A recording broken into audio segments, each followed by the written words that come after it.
To import citations into EndNote, first go to the RMIT library website. Then enter the keywords in the search bar.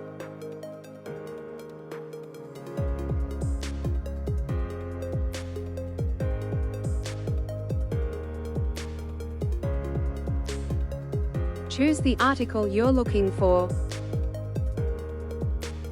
Then choose Export RIS and select UTF-8 feet to download.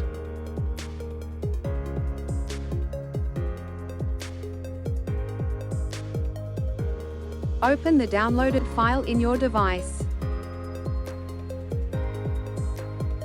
Once imported, check the reference details in your EndNote library.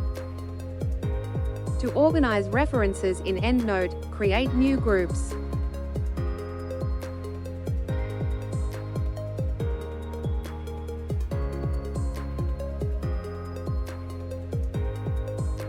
Drag and drop relevant references into your groups.